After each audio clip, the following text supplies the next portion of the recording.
All right, I'm going to go past this because I think you've had time enough to draw what you need to. And I'd like for you now to use those blue pieces of paper that I just had those in the front pass back, the blue reference tables. Now, this reference table is something that we'll use periodically throughout the year. And the idea is that you use the knowledge you have on how to read a diagram and use the information from the diagram to solve problems. So everybody find the Bohr diagram, which is down here, that has some circles on it. That's what this now. So you've got this Bohr diagram, and you've got the energy levels listed. So remember, Bohr said energy levels exist around the nucleus. These energy levels, as you get farther out, being farther away from the nucleus, have a different amount of energy than if you were closest to the nucleus. So using that, we can actually read a lot from the Bohr diagram that we get. Like, you'll get this on your final exam. So I want you to be comfortable with reading it. My board is not aligned right now. Sorry about that. So let's go ahead and look at the question I just had up here. What's the wavelength that correlates to the transition from n equals 4 to n equals 2? N, the word N, or the letter N, just simply means energy level. So what you should be able to read is at the n, 4 to 2. You're going to follow along, and you're going to have to do this on your paper, okay? So follow along where the 4 is, and look for the drop from 4 to 2. I think it's this one down here, right, guys? Is that it? You see it on yours? So from 4 to 2. That one's the 4th, that's the 3rd, that's the 2nd, that's the 1st. So this little line right here is the drop from 4 to 2. What does that correlate with on the electromagnetic spectrum? 46 what? 486 what? What's the unit? Look at the top. Look at the top of the Bohr diagram. What does it say it's measured in? Nanometers. Okay. So what I could, instead of saying, "Hey guys, here's the nanometers of this wavelength of light," I could say, using the Bohr diagram, find the wavelength or find the frequency of the light given off from a drop from 4 to 2. And so you pull the information from here, you get your wavelength, and you're good to go. Right? Once you get wavelength, which equation do you use to find frequency? Lambda times frequency, right? And you rearrange and solve. Now the nanometer thing would give you some, a fight. You'd take that to meters first. So this is the idea. You grab the information from a chart versus me saying, here's the wavelength of this light. So let's do another one just like that. What is the wavelength that correlates from a drop from energy level 5 to energy level 2? Energy level 5 to energy level 2. Look on your chart. 434. So this is our 5. Am I on the right one? No. Right there, okay. So 5 to 2 is a little what in terms of wavelength? Longer or shorter? 434, right? So 434 nanometers, yet again, is shorter than this one. Okay? Shorter wavelength. Does that mean frequency goes up or goes down along with that? Because shorter wavelengths move really, really fast. So the frequency you could then find from that, it would be higher. Which of these would have higher energy? 434. Short wavelengths move really fast, have a lot of energy. Longer wavelength moves a little slower, has a little less energy. So keeping that kind of qualitative relationship helps you make sense of the mathematical things that we're doing. Do you guys feel okay with this graph? I mean, this chart? Okay. So on the very bottom beneath that, this is the electromagnetic spectrum in terms of the whole gamut. And they actually go, no, they go the same way. Okay, this is how we kind of drew it in class from red to violet. But your radio waves are your really long ones, and then your gamma rays are your really short ones. So I won't have you memorize this at all. You will always have this if you need a specific number. Like if I say, give me a wavelength for red light. Well, then go to the red category. Notice though that this is in what unit? What unit? Meters. Do you see that right there under the electromagnetic spectrum? So this would be 7.0 times 10 to the negative 7 meters. So just note that these give you the units, so you don't have to memorize them, but you still have to pull the information as needed. Can I move on from there? Okay. So let's talk about light. Now, whenever I try to push all of my answers to one section on the problem set, it sometimes mix this one up in particular. So those of you who were asking me, like, I think I got this right, but I'm not sure, This is the one that should be online if you printed it. So just making sure you guys can check yourself as you go. So the first 10 questions, you guys could do those. Check them as you go, okay? So I'm going to leave that there for a second. This is the chart that's on the very last page, and it has like energy or the drop of end to end on the chart. This is the frequency category, and this is the wavelength category. So take a second here and let's check. I just didn't know how to If it's slightly, it's maybe like a rounding something. So yeah. I just didn't know how to do number 10. So number 10 is the one with the spectroscope reading. What was the reading on that one? 3.1? 3.50. So take your 3.50, which is what you read in the spectroscope, and multiply that by 1,000 to get to the angstrom number. And you guys have your lab from yesterday, which has your conversion from angstroms. So take your angstroms to meters. So what's the conversion from angstroms to meters? 1 angstrom had how many meters in it? Or I can go that way, but this is really small, so it's 10 to the negative 10th. Here, we'll do it that way. 1 meter has 10 to the 10th angstroms. And then once you get to meters, you get frequency. So look up here, which one is looking like it's kind of, I'm not sure what I did wrong. Go back to your work. Yeah. Number 2. Another? Yeah. Number 8. Okay, 2 and 8. Sorry. I think someone is getting sick in here. I might need somebody to tell me a question. Thank you. Oh, look, right here. I came prepared. All right, 2 and 8. 2. How much energy is associated? Okay, so we're looking for E. Is associated with a green wavelength, blah, blah, blah, blah, wavelength, 4.86 nanometers. Okay, so we take this. I got energy is the question, wavelength is the given piece of information. Is there an equation that includes both of those? No. No. So this is going to be a 2-step process. Okay, so let's get this to meters first. All right, so we're going to take 4.86. Okay. We're going to take 4.86 nanometers, and we can't really do anything with that wavelength being that unit. So what did you say to do first? Okay, what's this conversion? Everybody, help me out. 10 to the 9th nanometers in 1 meter. Okay, so 4.86 times 10 to the negative 9th. Oops, that's 9 meters. Okay, so this is wavelength. Now, what equation are you plugging this into? I can't plug wavelength directly into energy because that's not a correlation. The speed of light equation. Okay, so we're going to plug into the speed of light equation, but we're going to solve for which variable? Frequency, because you have speed of light, you have wavelength, this is your question. You have to isolate that. So let's go ahead and isolate first. Oops. Isolating by dividing by wavelength first. So we go over here, we're done. What's C? Meters per second. We're going to divide that by our wavelength. Notice if I'm writing units, you're writing units. Because by the end of this, when we take a quiz and you don't write your units, I've given you so many warnings on like how to help yourself get to the successful end. And your units help you see if you're doing something wrong. Because if you can't cancel them, that means you put something in the wrong place.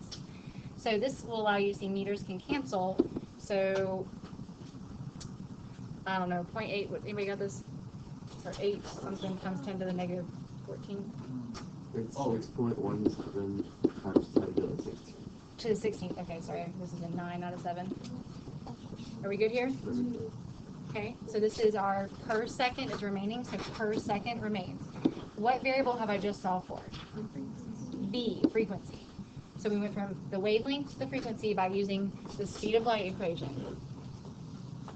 Then we have to go from which of these to energy? Why frequency?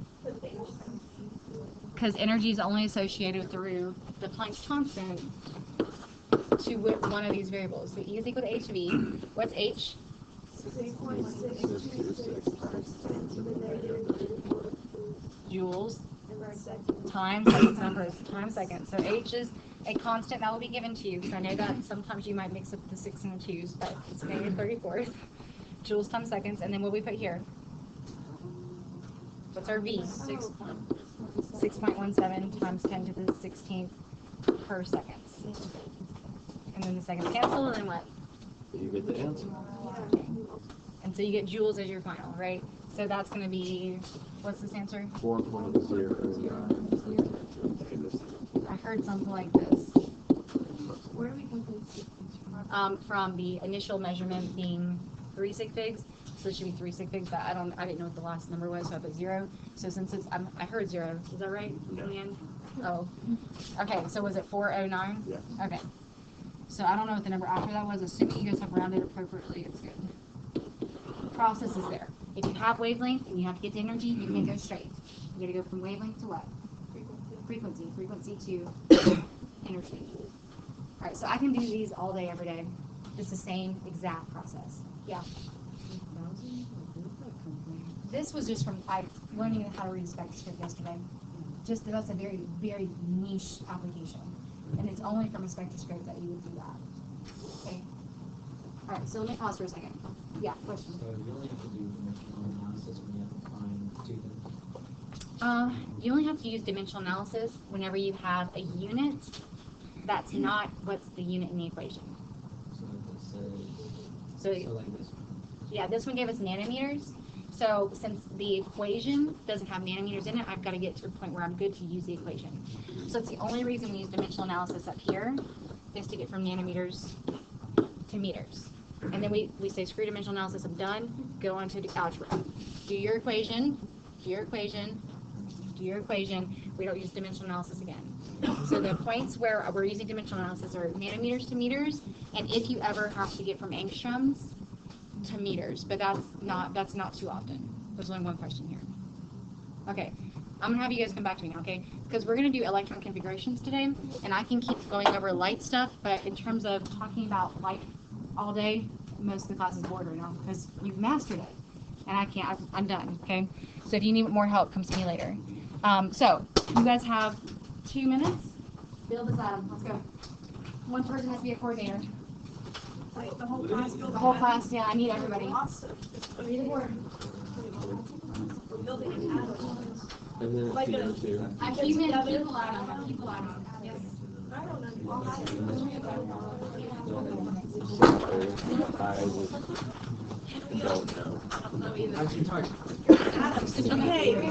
Okay. Nucleus, be in the middle. Whoever wants to be a nucleus. I need somebody to adopt themselves to be the coordinator. I'll be the coordinator. Yo, what's oxygen? It's 8. So we need 8 people on the list. Yeah.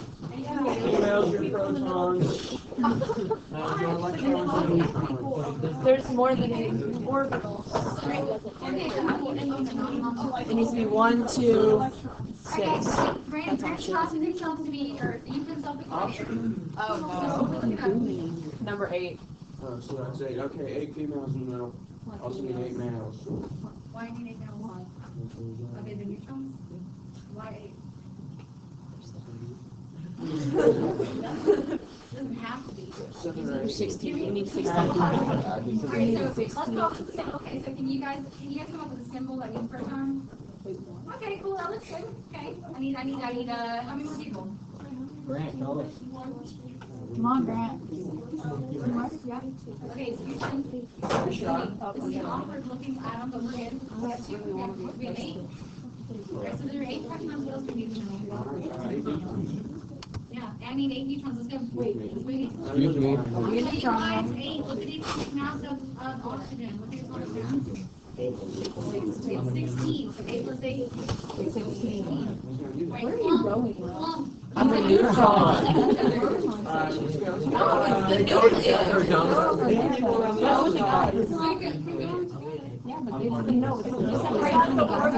If you guys need to sit in the seats next to you. Will's accurate if he's in the cell section. Alright, next one. 8 people on the outside.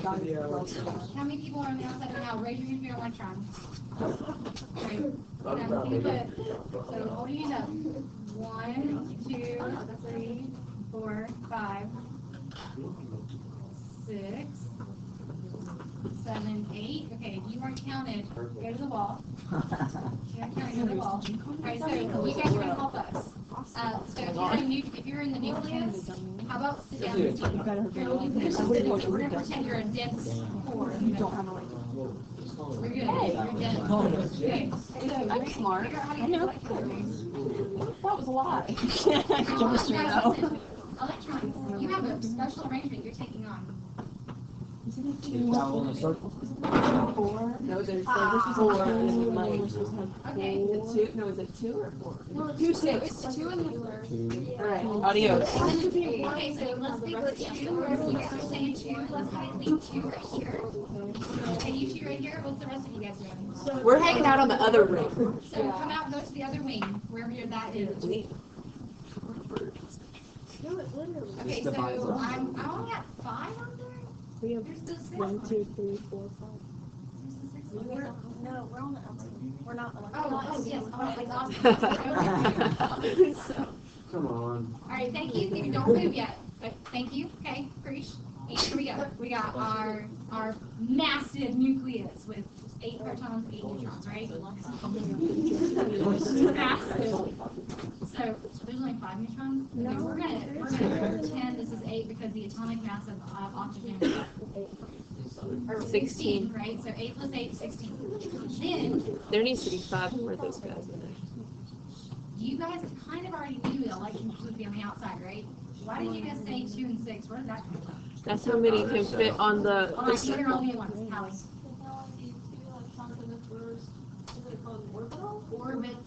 Orbit or orbital or energy level shell. Okay. And then There are 8 total electrons there too, and then 4 in the other one. or 6 in there, right? Yes. You have 8. Now oxygen has 8 electrons, right? 2 plus 6, guess what equals? 8. Okay. 12. So you guys are saying, oh, there's shells and there's a specific arrangement or configuration the electrons take. Protons and neutrons, we don't really matter. We're just like, hey, we're gonna hang out here. The electrons are the pieces that really depend on. I'm sorry. The reactivity of the atom depends on where you guys are. Okay. It also depends on how many are in the outer shell versus how many are in the inner shell. Wait, what do you mean? So it depends on if you are a really, really reactive atom, that electron, like you're way far away from mama nucleus. Okay? You're crazy electron. You can get real reactive and mama nucleus can't do nothing about it. But these electrons right here, they are like, "Hey, she's right there and she's watching me because I'm really close. So these electrons aren't reactive. They don't do squat. They sit there and look pretty. That's all you do because they can't react because they're too closely held by the nucleus. They can't get away to react. So the outside electrons, which are called valence electrons, are the very reactive ones that can do some damage, right? They can actually react. So use them, our wild children out there. Mama nucleus, we gotta get a hold on them, okay? So everybody go back to sleep for me? Let's go. We're wild. No, you had a twin. It's like she cloned herself. It's crazy. Well, What did she say? Okay, so the arrangement that you guys came up with was actually the Bohr model. And you're like, oh, there's 2 here, and then there's 8 here, and then there's 18. Those circles that we put around the atom, that's what we call the Bohr model, right? That's so a lie in chemistry because it only is true for what atom? Right. We will not draw orbitals. We will not draw them like this thing you guys were just kind of coming up with. We only will really use that for energy calculations, like from the Bohr diagram in front of you. We will not draw them like that for like beryllium, vanadium, phosphorus. We won't do that. We're going to actually draw those orbital diagrams a little different, just simply because Bohr was only right for hydrogen. That's it. So it gets a little bit more complex once you get more electrons involved. I let you do that way because that's the prior knowledge you have, but we have to understand there's a little bit more advanced nature to how we're going to draw these from here on out. So quantum mechanics, it kind of sounds exciting yet advanced, is what we're going to talk about here. So I printed out these for you because you're going to use them as we go. Basically, the background information is a little bit above our pay grade, but I printed all these out for you. Find these. The background information is the part where we're going to learn the terminology so we can describe it. So I printed this out for you. Find it. So here's what it looks like, guys. It's on the back of the isotope table. It's on the light side, right here, though. So make a couple of the annotations there as we go so that you're not writing down everything on the board. All right, so the quantum mechanical model, the Schrodinger scientist and his crew were the ones that really elaborated on this. So we've gone from the historical model all the way now to the modern model. And this is why I had you guys draw that warm-up, and I'll talk about where that comes in just a second.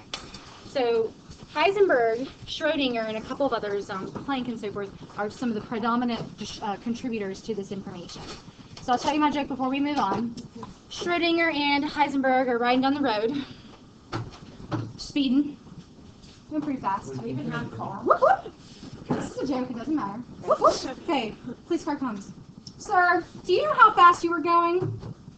No. You were going 85 miles an hour. Dang it, now we're lost.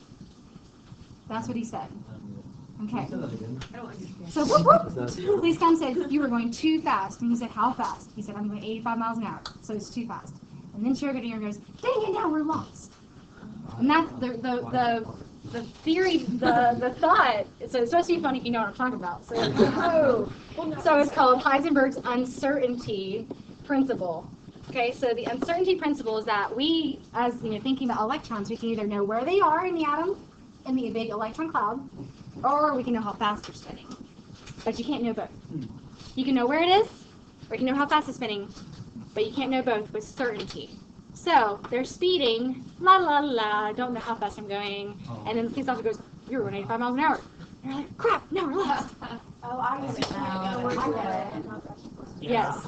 Okay, so I'm glad I can enlighten you. Okay. No, okay, moving on. That's what Heisenberg uncertainty principle. It's you can't be certain about how fast it is. All right, I'm gonna reel you back in. Reeling you back in. All right, help those conversations. Thank you. Okay. So that's just the thought from Heisenberg and the uncertainty principle. You guys wrote that information down in your reading guide 5. It's just a fun fact about the electron. We can't know its electron's location and its speed, but we try to approximate them so we can understand where the electrons are in the entire electron cloud. Okay, so moving on from here. Same thing that Bohr said, our electrons are quantized. What does that mean? Anybody? It has a set amount of energy. Okay, good job, crew. So quantized means it has a set amount of energy. But the way that Bohr described the atomic model, he was like, oh, there's these orbits that we allow electrons to exist in. But then Schrodinger said, well, those orbits that you described, so remember Bohr described these as orbits? Bohr said that they kind of exist in a defined path around the nucleus. Schrodinger did not agree with that, and they had evidence to suggest that was no longer true.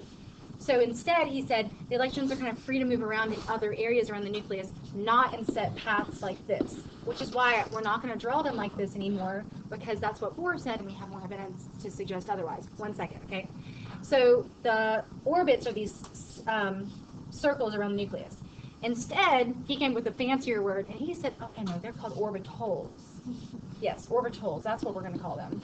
So the orbitals have some funky shapes, and I'll draw those for you in just a second. I actually have some better pictures for you. But the orbitals exist kind of collectively in this just big area. In the big area, they call it the electron cloud. It's just a cloud where electrons live around the nucleus. So we're kind of designing a structure of an atom in our head now with that. So based on, this cloud, we still have to kind of pinpoint approximately where the electrons are. So how do you approximate them? Well, how to approximate where you live? What do you have? You have an address, right? I know that you're in Concord. You're on that street. How do I get even more specific? You can have the house number on that street, and then if I want to know where you were, I'd be like, okay, you're in bedroom number 3, something like that. So we go from really big, broad information to street name to house number to location in the house. So that's kind of what we do here. But we're talking about things that you don't have your head wrapped around it yet, but it'll be a little bit better by the end of the day. So what they describe first for the electron's location is the principal quantum number. We call that N. Where did we see that earlier? It's in front of you still, right? Okay, what did I call N earlier? Energy level, right. So we described N as the energy level, which is simply the distance from the nucleus. So raise your hand if you were an electron in energy level 1 in our people atom. Who was an electron in energy level 1? Yes, my two people had to sit and look pretty because they couldn't do anything. Who was an electron in energy level 2 earlier? Okay, who was not an electron? Okay, none of us are really electrons, but it's okay. All right, so that's the distance from the nucleus, and it kind of gives us the size. Then we have the quantum number L, we call it L, but it's actually supposed to give us some indication of in that energy level, the orbital type we exist in, okay? So the orbital type, we call it the shape, and then we label the shapes S, P, D, and F. Where do you recognize that from? Our warm-up, okay? So we're going to start to connect those here shortly. So here's and these are 3D shapes, okay? And I'm going to try my darndest to make it look 3D. So the S shape has a spherical shape to it. It's a sphere. S for sphere. The P orbital shape has kind of a dumbbell appearance to it. So S, sphere. Here's how you're going to remember it. What did I say P was? What shape? Dumbbell. Dumbbell. I think there's two B's there. And then we have the D orbitals, which are double dumbbells. They're getting fancy, I know. They're getting fancy. It's like a little double dumbbell. Two P orbitals laying on top of each other. Don't say flower for that one. Just wait. We're getting there. So this is our D orbital. And then we have the F orbital. What do you think I'm going to call that one? A flower. Okay. So S is a sphere. P is like a single dumbbell. D has like a double dumbbell kind of appearance to it. And then F has a crazy flower shape to it. It's just a bunch of orbitals laid on top of each other. So the F orbital is really fancy. So what this means is that the shape of the orbital can differ as we get more and more and more electrons. The electrons live in these shapes. They live in these orbitals. They're like little balloons. So the electrons live here. All right, so we know that they live close to the nucleus or far away, and then we can narrow down like what's the shape of their house, basically. We can kind of narrow that down, which are these shapes here, S, P, D, F. And then we can even narrow down farther which orientation their house or their shape takes on. Because let's think about it. I can go this way with an orbital, up and down P orbital. This is what axis? The y-axis, okay? Or I can go this way, x-axis, or I can go this way. What's in and out of a plane? Z-axis. So this is the example. I can have, I'm just going to use P for the example. I can have an up and down P orbital, I can have a side-to-side P orbital, or I can have an out of the board, into the board P orbital. It's just taking on these different positions. But the only point I'm making here really is that it can take on different positions. How many different positions can a sphere take on? It's a sphere, right? It doesn't really look different if you're in X or the Y or the Z. Okay, so I'm going to kind of draw an arrow down here for this. So you guys are telling me the S orbitals can only take on one orientation. It's a sphere, right? That's how it works. The P orbitals can take on how many orientations? Three, right? X, Y, and Z. 3 orientations. And I'm not drawing all those again, but we know what they look like. Okay, and I'll tell you from here. The rest of them, the D one, which just has like this is like X, Y, Z, X, Z, Y, and there's a couple of other orientations it can take on. It gets much more complex the more kind of convoluted these get. So the D orbitals can take on 5 orientations. Can you guess how many the F orbital can take on? Well, look at the trend, guys. Look at the trend. S can take on 1, P can take on 3, D can take on 5 orbitals, or orientations, and F can take on, this is an F, takes on 7 orientations. It goes up by 2 each time. Okay, so we're going to keep that in mind as we go throughout the day. Okay, and then the last, we would narrow it from like Concord to street to house number to room. That's what this last thing is. And so what we talk about in the terms of the very last location or descriptor that would describe where the electron is, it's actually not a location. It's like, hey, what's the electron doing? It can either do one of two things. It can spin clockwise or it can spin counterclockwise. So the spin can be, what did I just say it was?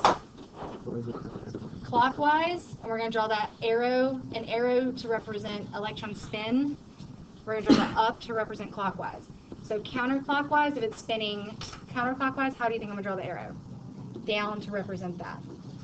So right now this is gibberish to you. Okay, I understand. So we're going to use this to actually make more sense.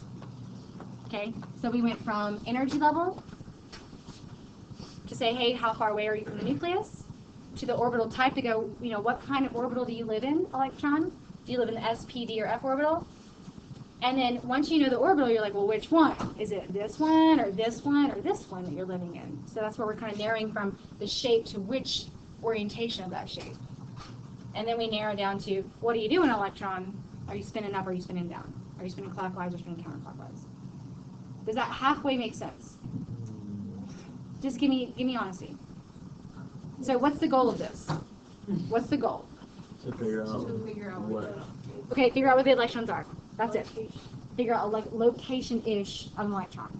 And that's what we're going to talk about. But we have to track basically every electron in the atom. So how many electrons did oxygen have?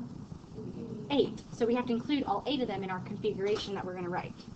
So that's what we're going to do here next. Oh, these are the fancy shapes, yeah. Clockwise and counterclockwise, okay?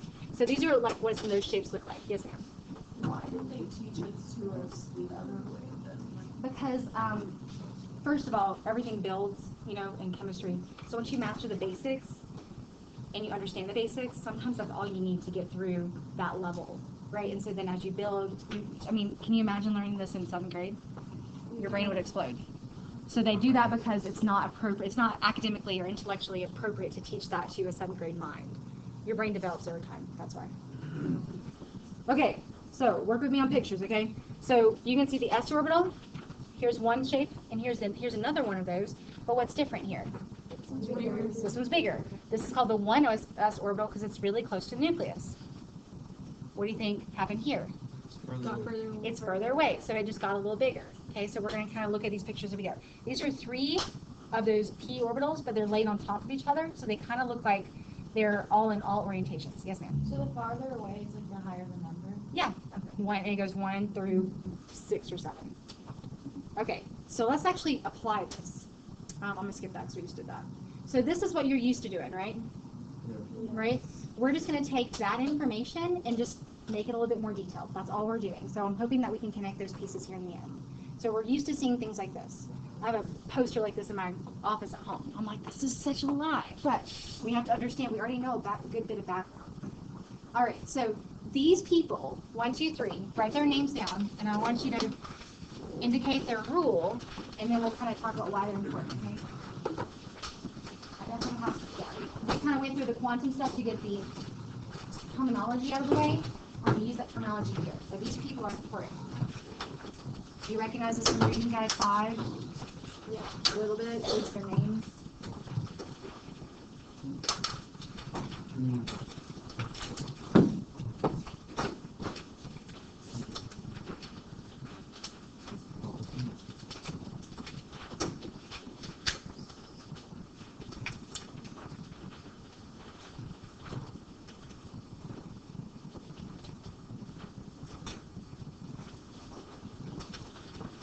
This is just some food for thought. You guys have probably already figured this out. Sometimes you digest a lot of information in class, but you don't actually understand. But when you go home and you sit by yourself and you think, you do a little bit better. You go back and you see things the second or third or 15th time. So that's why I try to reintroduce things a couple days in a row. So hopefully that's working for you.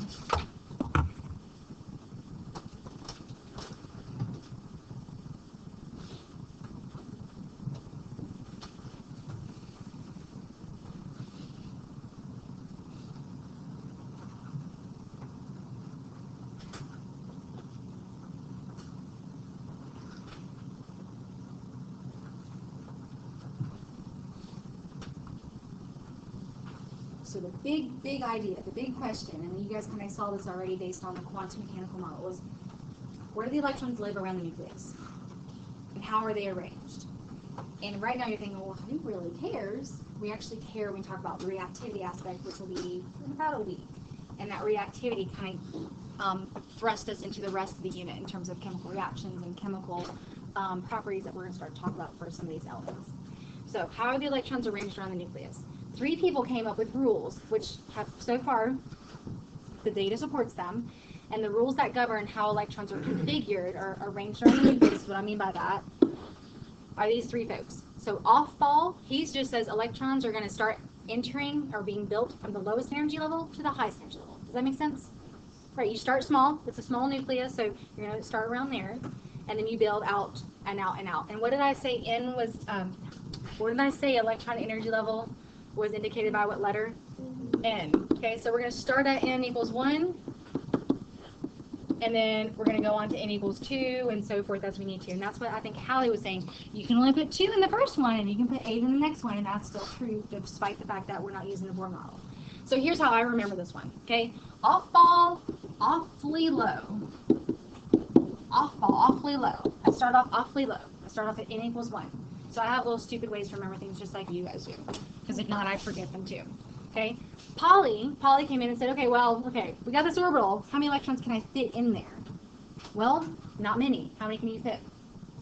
2. Okay? So an orbital, one orbital has space for 2 electrons, and that's it.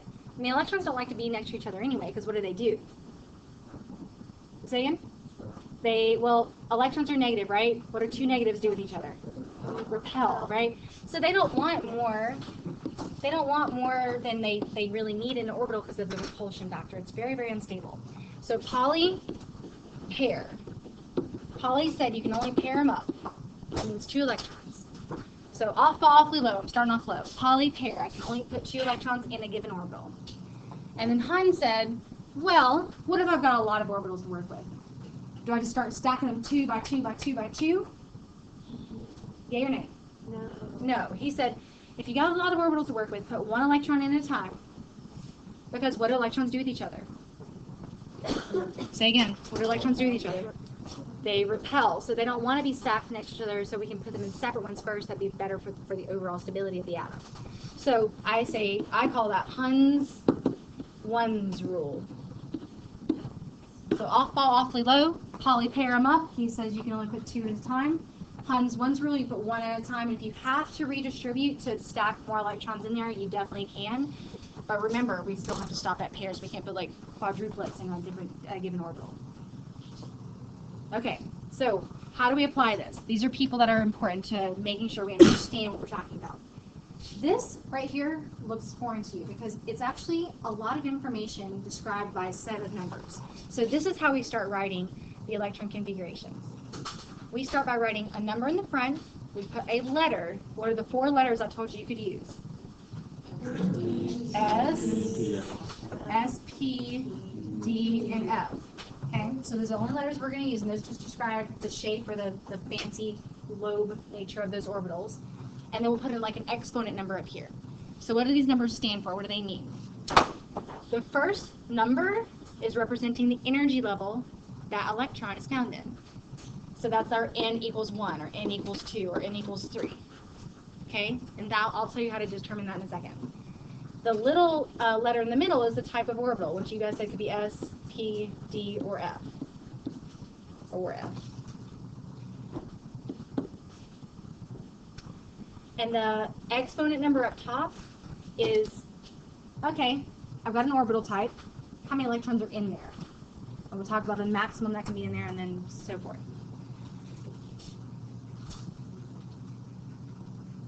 I would definitely be writing this down so you understand what the labels mean.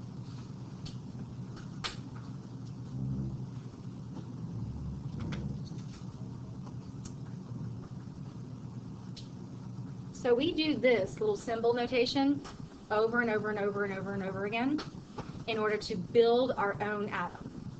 So if I stopped here, and I call it, the way you say this is 1s1. If I stopped at 1s1, you're telling me that I've got an electron in the first energy level, and it's called in the s orbital, but there's only 1 electron to account for. So who has 1 electron on the periodic table? Hydrogen. This right here, this is the electron configuration for hydrogen. That's it. Now, this is a very simple one because how many electrons am I working with? 1. Okay. Let me show you another one. I'm going to write a different color up here. So what would 1s2 be describing? Who on the periodic table? So because helium has how many electrons? 2. So 1s2 is helium's electron configuration. All right, so I'm gonna keep going. Helium's electron configuration is 1s2. Go back to your warm up and have a periodic table out for me, okay? Do your warm up and have a periodic table.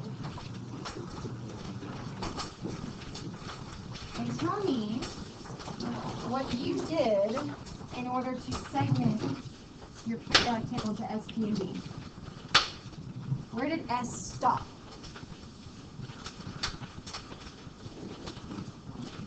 Which group? 2. Okay, so 1, 2. This is a teeny tiny periodic table, so I'm trying to work from both. So, like I told you on warm up, that little extra guy that was hanging out to the side, here's your helium, right? So on your periodic table that you maybe drew for yourself or that you have additionally for a resource, put 1s right here and kind of block it off.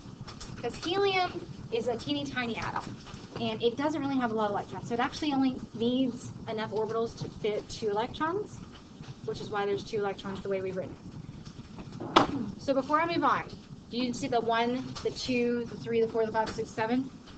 Those, I told you, those coefficient numbers in the front, what do they represent when we wrote out our electron configuration?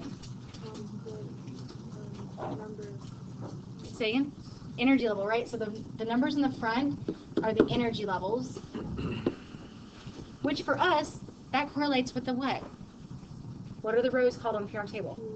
That's the period, right? So the energy level is the same as the period number, okay? And then the S block being here, P, D, and F, we'll start to be able to label out our orbitals like we need to. But how many electrons across am I counting when I count through S? 1, 2. That's 2 electrons that I can add because hydrogen has 1 electron, helium has 2 electrons. So how many electrons can the S orbital hold? 1 S orbital holds 2 electrons, right? Because I told you 1 orbital holds 2 electrons. Well, there's only 1 S orbital here, and I'll tell you why that is in a second. Look over here at P. How many electrons across am I counting? 6, okay? So the P orbitals can hold up to 6 electrons. And that's because as you count across, they're doing 1, 2, 3, 4, 5, 6. But how many P orbitals did we draw? Remember, they were the dumbbell-shaped ones. How many did we draw? We drew 1 on the x-axis, okay, and we drew 1 on the y-axis, and we drew 1 on the z-axis, okay, so there were 3 of them. Again, how many electrons can 1 orbital hold? This was Pauli's rule. 2, okay, so how many orbitals, if there's 2 electrons per orbital, how many orbitals are represented here? 3. How many orbitals do we draw? 3. Okay, so there's some similarities what we were talking about to what we see on the periodic table. So there are 3 p orbitals total across a given electron energy level, and they maximum can hold 6 electrons. How many electrons are held across the entire D block? 1, 2, 3, 4, 5, 6, 7, 8, 9, 10. Okay, so there are 10 electrons that are held in the D block, D orbitals. Guess how many orbitals are contained in D block?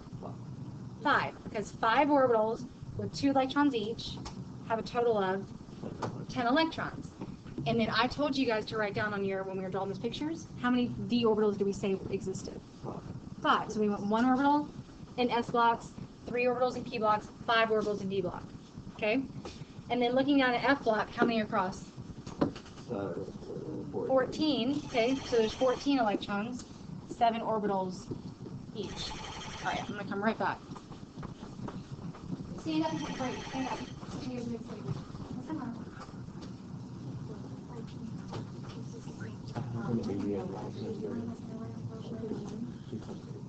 Oh no.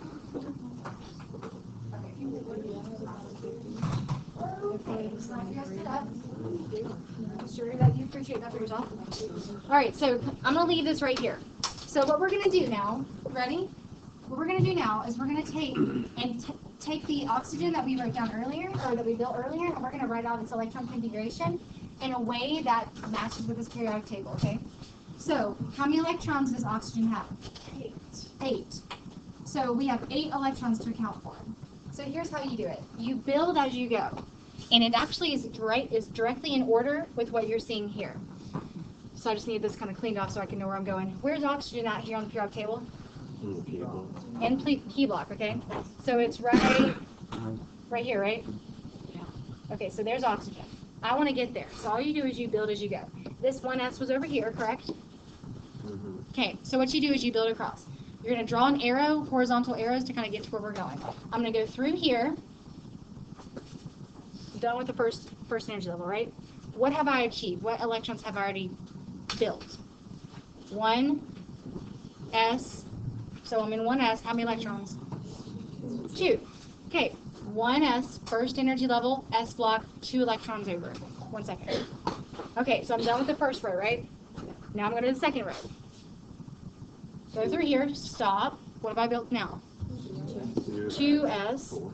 No. How many are in 2s? 2. You don't add anything together. It's just collective in that block itself. Okay, so far this is the electron configuration for who?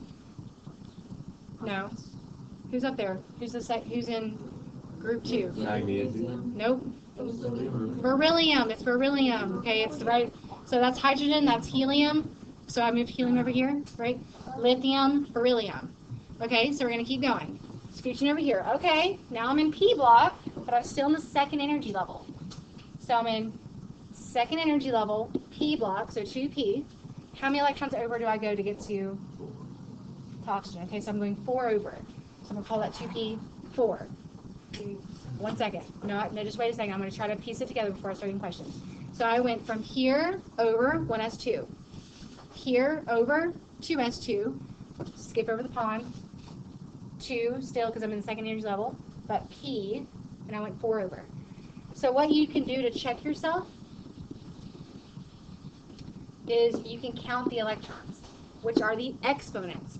2 plus 2 plus 4 is what? How many electrons does oxygen have? 8. Or 8, not the E. 8 normal electrons. All right. Pause for a second. Yes, ma'am. Why did you only go to ox? I specifically said we're going to find the electron configuration for oxygen. Okay? So you only go over it. As far as you need to. All right, we're going to do another one to keep these things together. Let's go to calcium. Calcium. So I'm working with a blank periodic table here, so I'm going to try to use one that you guys can use along with me. So here we go. I got to go find it. It's in my back side of my notes. There we go. Okay. So you guys have your shading and you have your labels for yourself. I'm not working with labels, but we know that S block is here, P block is here, D block is here in the middle, F block is down here, right? Okay, so here we go. We're going to calcium. So here's calcium right here. You guys tell me where I'm going to start with this. Starting at the upper right-hand or left-hand corner with hydrogen. So as I go through here, remember helium is so teeny tiny it doesn't exist over here. It's actually as small as hydrogen is basically. So as I go through these, what have I done electron configuration wise? 1s2 because I'm in S block. That's why I say S. Okay, first energy level done. Second energy level. 2s. So I've gone. So the 2 in the front means second energy level. The S means I'm in S block, and the 2 that I write up here means what? I'm baby steps. That's what I'm doing. I'm doing baby steps. Because I can't combine S and P because those are 2 different types of orbitals, so I have to segment them by stopping at S, and I stop at the end of P, and stop at the end of S, and stop at the end of P. And we'll keep doing that. So that's 2s2 got me through beryllium, and now I'm going to keep going. I have to go all the way because I got to get all the way down to calcium, right? So what did I just achieve here? But give me the whole thing. 2p, so I'm in the second energy level, which is 2. P means I'm in P block, and then 6 electrons over. 1, 2, 3, 4, 5, 6. So if I stopped here, this would be the electron configuration for who? Neon, because that's where I have stopped. Okay, now I'm here. What's this? Yes. So hold on, good question. if what I've said here is this entire thing is the electron configuration for neon, but we're gonna keep building. So give me the rest. What's this? 3s2. So that gonna be third energy level s block 2 over. Okay, next one. 3 what? 3p6 to give me third energy level p block taken care of to the end of 6 electrons. And then what here? 4s2. Okay. Count how many electrons I have up here. 20. I hope so. That's 10. 10. Okay, 20, right? How many electrons does calcium have? 20. So what you guys are telling me is, okay, and look, first energy level, I got an S shape. There's 2 electrons in that S orbital. I got a second energy level. I've got another 2 electrons there. But then in that second energy level, I also have some p orbitals, which are those weird dumbbell shapes, but there's 6 electrons there. And then we're moving out to the third energy level. And there's some in the s orbitals, and then there's some in the p orbitals. And then we're moving to the fourth energy level. And that's why there's 2 electrons there, but no more because we didn't make it to p. So you're still building from 1, 2, 3, 4. It's just we're talking about orbitals, just a little bit more detailed. Yeah. You stop where I've told you. Yeah, I said this is the electron configuration for calcium. And I'll give you guys a lot of different examples, and you just have to go to the box. Yes, but we have to do some more examples to make sure you're good with this. Yeah. Why would you get like the 3s? So the energy level is the period number. This is the first period. This is the second period, third period, fourth, fifth, sixth, seventh. Okay. It just goes down. Yeah. So the entire thing. This entire thing is the electron configuration, because you have to start low and build as you go up until you include all of the electrons that particular atom has. Okay? Let me give you some practice ones before you move on. Okay? Yeah. How do you find something like that? I'm going to get there in a second. I want to make sure you're good with the first stuff. Okay? So go to, let's do, no. Let's do, you guys do sodium, chromium. Start with those 2. I'm going to help you with chromium as you get down there, so start with sodium.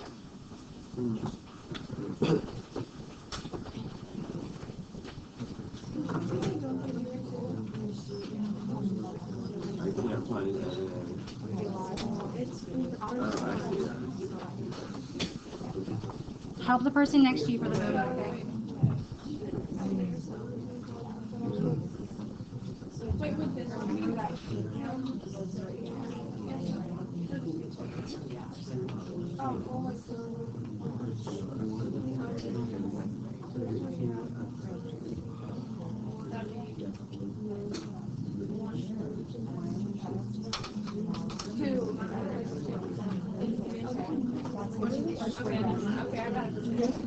What?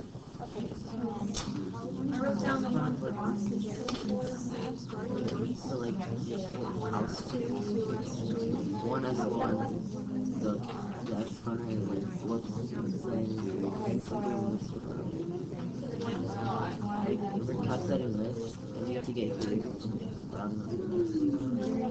have to go all the way.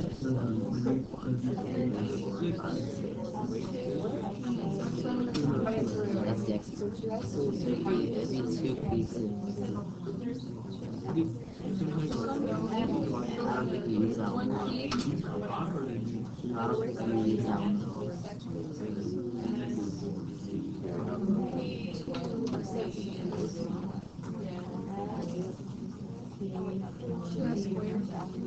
Huh?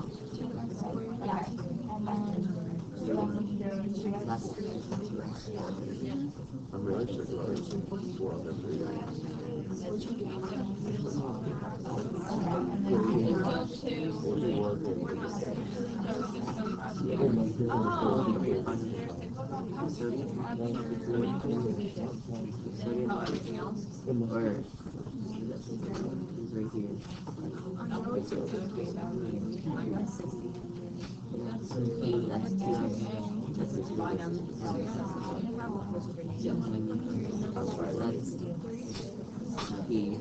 So that's 16. From 2. You saw me That whole first period is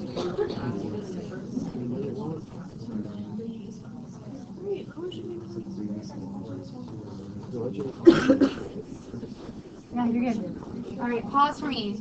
On sodium, I heard most of you guys doing okay there. One, tell me what this is. 1s2, that's how we say that. 2s2, 2p6. We made it all the way through the first and second energy level, and then because we stopped halfway through the s block, so 3s1. How many electrons are here? 11 electrons. Okay, so we're good, but we know the configuration around the nucleus.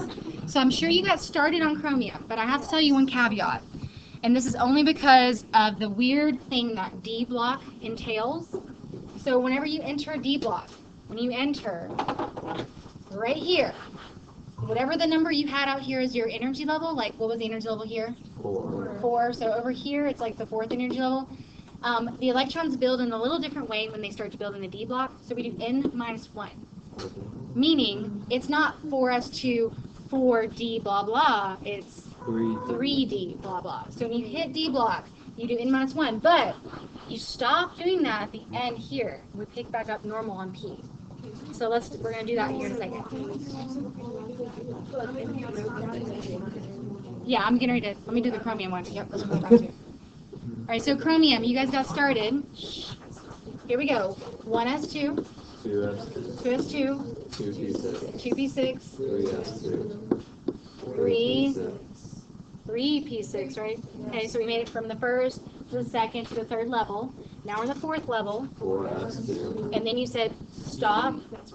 3d, and it's 4 electrons into the D block. Okay, so how many electrons should be here? 24. I'm hoping so, right? Yeah, it looks good. 24 electrons, because that's how many chromium has. So this is the weird part. That's only going to happen in D block. F block will be a n-2, if you want that. n-2. So before I move on from here, questions on how we got to chromium? Is it just the n-1 thing? What is it's a rule. Okay, here it is. So this is all false diagram. Who in the hell wants to remember this? Nobody. Okay, so I tell you the rule so you don't have to remember it. It goes, well, here's the order, and I memorized this when I was in chemistry. 1s2, 2s2, 2p2, or sorry, 1s, 2s, 2p, 3s, 3p, 4s, and you're like, what? It actually is 3d first because it's lower energy level than 4p. That's the reason. Instead of making you memorize the all-fall diagram, I tell you the trick from the periodic table. It's no. Dang. That's what you just did, yeah. But this is all falls diagram, which remember all falls said you start off awfully low. You go from the lowest energy levels up to the highest. But it gets a little cramped. It gets a little cramped right here, and so the energy levels go from 4s, not to 4p, but to 3d, and then 4p, and then 5s, and then not 5p, but 4d, and then 5p. And that's why it gets a little crazy to think about it your like by memorization instead of show you the trick from the periodic table. Okie dokie. Okay, back with me. I don't have very much time with you, but I would like to show you, this is the electron configuration. I'm going to show you the pictorial diagram that goes with this. They're called orbital diagrams. Orbital diagram. So if I say diagram, you're thinking picture, right? You should be saying, okay, I have to draw something. Here's how we draw it. I'm going to draw sodium first, okay? But you guys just write that down. You have to have this first so that you understand how to draw it. So back when, bless you, back when we were talking about orbitals, I told you one orbital fits how many electrons? 2. How many orbitals are here?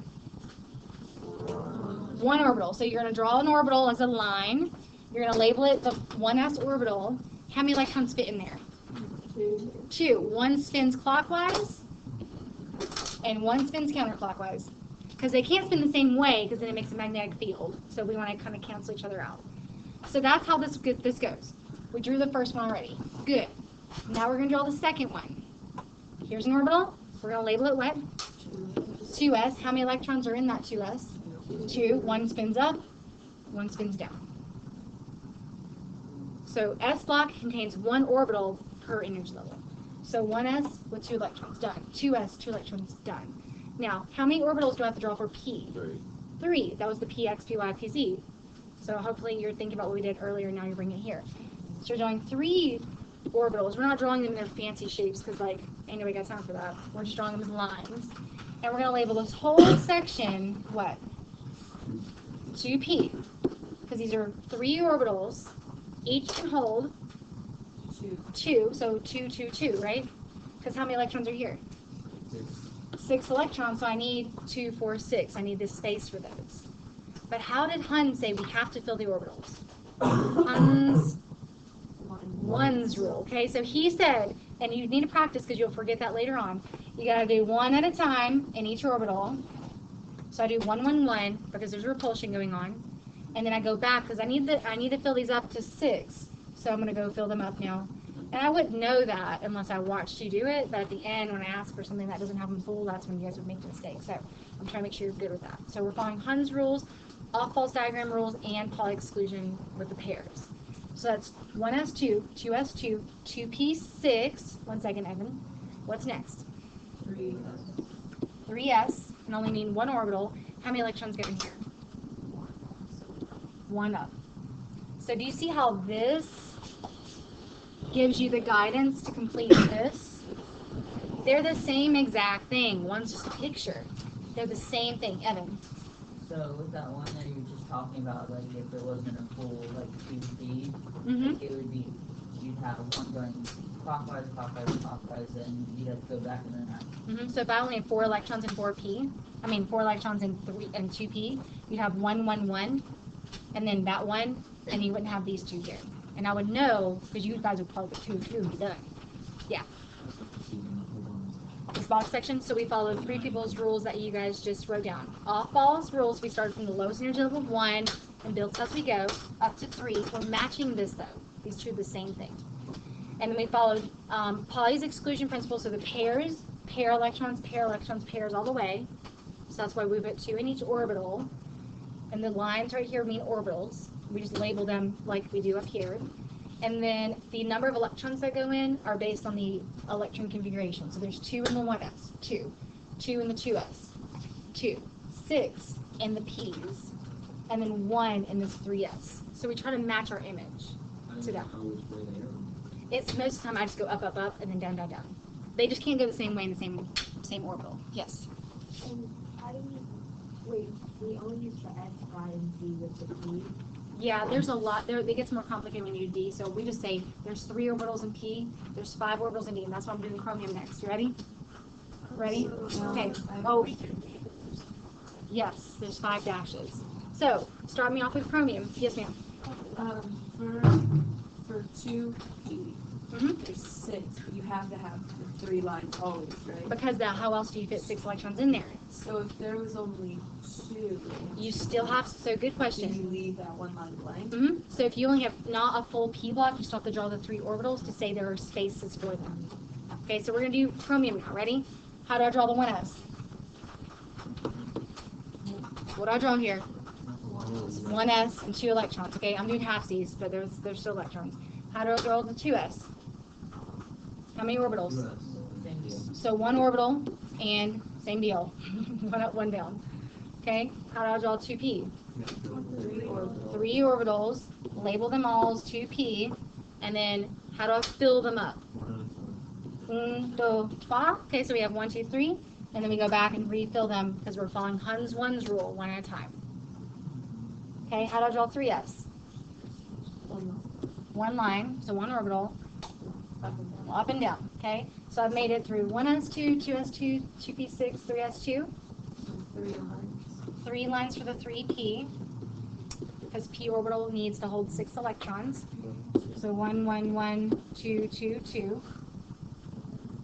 Okay, so 4s, what do I do? I'm running out of space, so I'm gonna scooch it up for you guys in a second, but 4s2 is what we're talking about. How do I draw those electrons? 1 up and 1 down. Okay, so I'm going to scroll back up just a wee bit. What did chromium's end look like? Electron configuration. 3d4. So we made it 4s2 right here. Now we got to achieve 3d4. I need 5 lines, yes, because I told you D block contains 5 orbitals. So you're just going to put 5 lines, 1, 2, 3, 4, 5. Label them all what? 3D. But how many electrons did it say we needed? How many did it say? 4. I'm just making sure you're seeing this here. Those are the 4 electrons we got to take care of. Right there. Okay. So those 4 electrons, how do they go in here? Right. 1, up, up, up, up. And then I stop. Wait, why is it? You could do down, down, down, down, but as long as there's one consistent. But I'm stopping at 4 electrons. Say again? What's it? So I wrote my 5 orbitals because D block has the ability to hold 5 orbitals worth of electrons, which gives us a set of 10 electrons total, because I could maximize out at 10. But because chromium only has 4 electrons there, so we put 1 up, 1 up, 1 up, 1 up. Because whose rule is this? Hun's rule. We put 1 in at a time. And that's it. Okay, so here's my thought. You need to practice electron configurations on your own. But the terminology, orbital, these are called as a whole, like the 3s, 3p, and 3d. That's one big sub-level. You have some vocabulary sections on the problem set 5 at the beginning. You need to practice some of the vocab side of things so that when we talk, we can use the same terminology. You also need to practice some of the electron configurations, which are the, looks like this, right? These are the electron configurations, 1s2, 2s2, blah, blah, blah. These little pictures are called the what? Orbital diagrams. There's a good bit of practice on your problem set 5. What I want tomorrow is for you to ask me good questions, and I can give you some more information on where you guys had some struggles, and then wear shoes tomorrow because we have a flame test lab. Okay. So, hold on. I know, I got some time for tomorrow. I think I still have some more time. Oh, yeah. Guys, I keep thinking we get 8 or 38. We get 47, 48. All right, I got to show you guys more things. What are sublevels? Yeah. Is what you just asked? Okay. So, looking at, let me actually show you on here. I'm going to pull up the problem set for you guys too. Shh. This is a sublevel. The 2 and the 2, they're regarding the same energy level. Okay, so those are the same energy level, but within a given set of the energy levels, we have different sublevels. So if I can write that down, that'd probably be better. So we have the second energy level is anything with a 2 on it, like in the coefficient side. But in the second energy level, we can have an S sublevel, we can have a P sublevel, and we actually can't have a D sublevel. There's no D sublevel. So the sublevels are the letters. But they're still talking about the orbital type as well. Okay, so let's pull up problem set 5. You ready? You guys have it? For now. I got more for you guys, but yeah, because we're going to have some time to talk. All right, I hear your cries for help, but just hold on. I'm a one-woman show up here.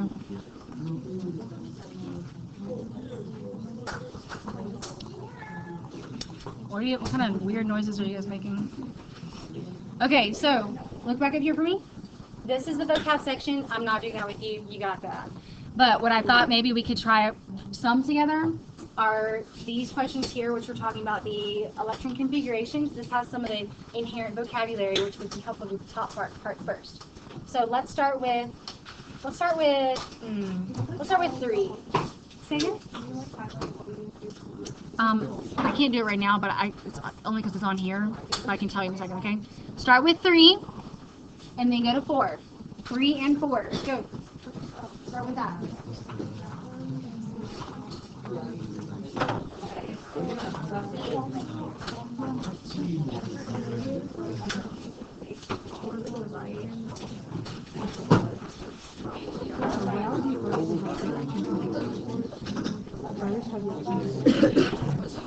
And then you should electron configuration right out and an actual picture. Like you just did.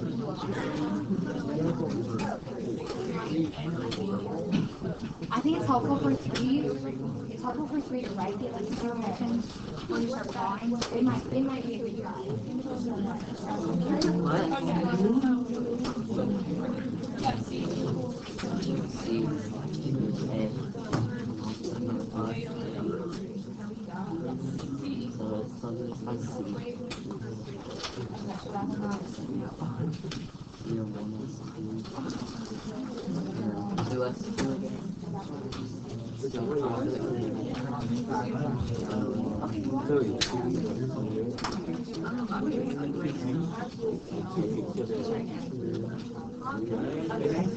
I said this before.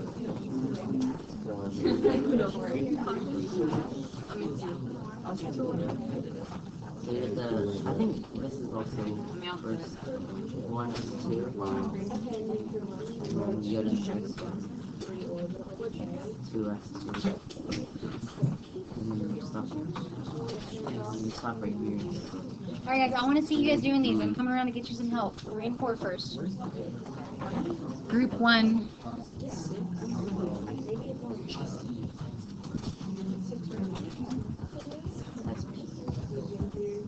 No, stopping at C. So you don't forget about the rest of them. An electron. So 1, 2. Mm-hmm. 2p.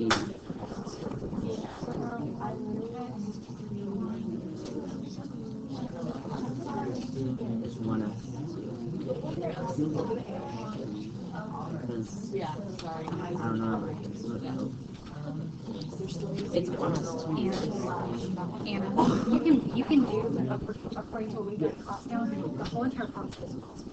The only thing that you have a question on are these, the charges, but I want you to think about what it means, because that's what we're going to talk about tomorrow. Okay? The trash. You can actually do the whole first page. That's only if you have time. You always start off with Yeah, we always start here. That's a first year.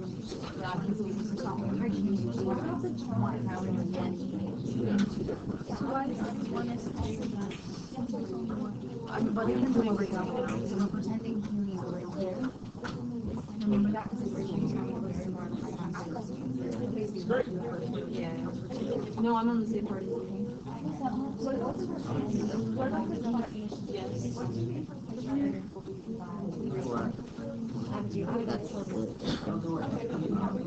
You know how to do that. I just like you to choose a lot of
Because there's only 6 on this one.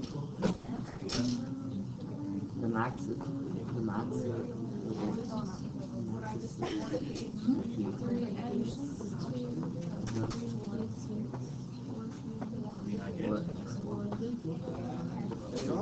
You're going to K.